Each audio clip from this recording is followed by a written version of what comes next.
കോഴിക്കോട് കണ്ണൂർ റൂട്ടിൽ വാഹനം ഓടിച്ച ആൾക്കാർക്കറിയാം അവിടുത്തെ പ്രൈവറ്റ് ബസ് എങ്ങനെയാണ് നെഞ്ചത്തോട്ട് വരിക എന്നുള്ളത്. ദൂരേന്ന് കണ്ടപ്പോഴേ ഞാൻ ഇടത്തോട്ട് ഒതുക്കി. പക്ഷേ ഇവർ ഓടിക്കുന്ന കാണാൻ ഒരു സ്റ്റൈല് തന്നെയാണല്ലേ. എന്തായാലും ഈ റോഡിൽ കുണ്ടും കുഴികൾക്കും ഒരു പഞ്ഞവുമില്ല, ഇതേപോലെ നെഞ്ചത്തോട്ട് വരുന്ന വണ്ടികൾക്കും. അടുത്തൊരു സ്ഥലം സർവീസ് റോഡാണ്. മുന്നിൽ പോയിക്കൊണ്ടിരുന്ന ഓട്ടോറിക്ഷ പെട്ടെന്ന് തന്നെ ഇടത്തോട്ട് തിരിച്ചു. ഒരു ഇൻഡിക്കേറ്ററും ഇട്ടിട്ടില്ല. ഞാൻ മുന്നോട്ട് പോകുമ്പോൾ ഈ കാറും അതുപോലെ ഇടത്തോട്ട് തിരിച്ചു. ഭാഗ്യം തട്ടിയില്ല. ഞാൻ ചിലപ്പോൾ പുള്ളിയുടെ ബ്ലൈൻഡ് സ്പോട്ടിലായിരിക്കാം.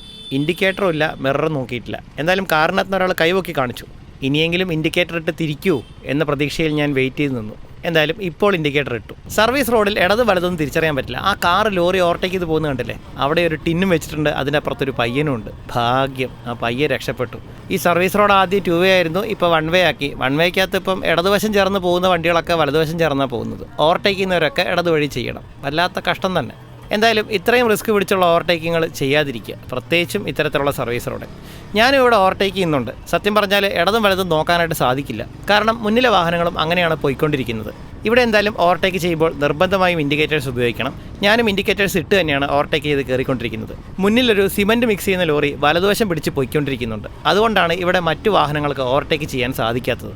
ഹൈവേയുടെ ജോലികൾ തീർന്നാലെങ്കിലും ഇവരൊക്കെ അതിലൂടെ ഓടിച്ചു പോകുമെന്ന് പ്രതീക്ഷിക്കാം. എന്തായാലും ഞാനും റിസ്ക് എടുത്ത് തന്നെയാണ് ഓവർടേക്ക് ചെയ്യുന്നത്, പക്ഷേ ശ്രദ്ധിക്കുന്നുണ്ട്. ദയവായി ഇടതുവശത്തു കൂടി ഓവർടേക്ക് ചെയ്യുന്നതെന്ന മുറവിളിയുമായി വരേണ്ട, സാഹചര്യം അങ്ങനെയാണ്. അടുത്തത് ഹൈവേ ആണ്. ഇവിടെ ഡബിൾ ലൈൻ ഉണ്ടെങ്കിലും ചില കാറുകൾ ഓവർടേക്ക് ചെയ്ത് വരുന്നുണ്ട്.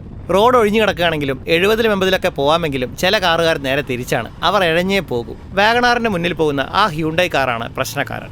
ഞാൻ എന്തായാലും കൃത്യമായൊരു ഡിസ്റ്റൻസ് ഇട്ട് തന്നെയാണ് പോയിക്കൊണ്ടിരിക്കുന്നത്. സോളിഡ് ലൈനിലോട്ട് കയറിയിട്ടുമില്ല. മുന്നിൽ പോകുന്ന ഹ്യൂണ്ടായി കാറിന് എങ്ങോട്ടോ തിരിയണമെന്നുണ്ടെന്നുള്ളത് എനിക്ക് തോന്നി. അതുകൊണ്ടാണ് ഞാൻ ഡിസ്റ്റൻസ് ഇട്ടത്. ആ കാറ് പെട്ടെന്ന് ചവിട്ടി, കണ്ടോ, വലത്തോട്ട് തിരിച്ചു. ഇതുപോലുള്ള കുൽസിത പ്രവൃത്തികൾ ചെയ്യാതിരിക്കുക. എന്തായാലും വാഗണാറിലെ വ്യക്തിക്ക് ദേഷ്യം പിടിച്ചിട്ടുണ്ട്. പുള്ളി ആ കാറിൻ്റെ പിന്നിൽ പോകുന്നത് കണ്ടു. ഞാൻ എന്തായാലും മുന്നോട്ട് തന്നെ പോയി. ഇവിടെ കണ്ടില്ലേ, ബസ് സ്റ്റോപ്പ് വളവിലാണ് വെച്ചിരിക്കുന്നത്. ബസ് നിർത്തിയിട്ടുണ്ട്, അതിൻ്റെ പുറകിൽ കാറുകൾ നിർത്തിയിട്ടുണ്ട്. പക്ഷേ എൻ്റെ പുറകിൽ ഒന്നൊരു സ്വിഫ്റ്റ് കാർ കണ്ടില്ലേ, ഒരു ശ്രദ്ധയുമില്ലാതെ അങ്ങോട്ട് എടുത്ത് പോയി. അവിടെ നല്ലൊരു ടേണിംഗ് ആണ്. ഒരു ബസ് പെട്ടെന്ന് കയറി വന്നാൽ അപകടം തീർച്ചയായും നടക്കും. ഇത്തരം വളവുകളിൽ മുന്നിൽ വാഹനം നിർത്തിയിട്ടിരിക്കുന്നത് കാണുകയാണെങ്കിൽ ദയവായി നിങ്ങൾ പിറകിൽ കൊണ്ടുവന്ന് നിർത്തുക. ഓവർടേക്ക് ചെയ്ത് മുന്നോട്ട് പോകാൻ നിൽക്കരുത്. മുന്നിലെ വാഹനം എടുത്ത ശേഷം മാത്രം നിങ്ങൾ മുന്നോട്ട് പോവുക. ഒരു നല്ല ടേണിംഗ് ആണെങ്കിൽ നമുക്കൊരിക്കലും മുന്നോട്ടുള്ള വ്യൂ കൃത്യമായിരിക്കില്ല.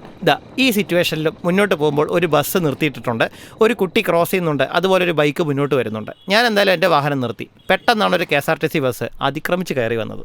നമ്മുടെ റോഡിൻ്റെ ഭാഗം ഇവർ എങ്ങനെയാണ് ടേക്കൺ ഫോർ ഗ്രാൻഡായിട്ട് എടുക്കുന്നത്? ശരിക്കും എനിക്കല്ലേ മുന്നോട്ട് പോകാനുള്ള അവകാശം? പാറ്റൻ ടാങ്കുമായിട്ട് വേണം ഇവരുടെ മുന്നിലേക്ക് ഓടിച്ചു പോകാൻ. എങ്കിൽ മാത്രമേ അവരവരുടെ ട്രാക്കിലൂടെ ഓടിക്കുള്ളൂ. എനിക്ക് പകരം ഒരു കാറാണ് നിർത്താതെ മുന്നോട്ട് കയറിപ്പോയതെങ്കിൽ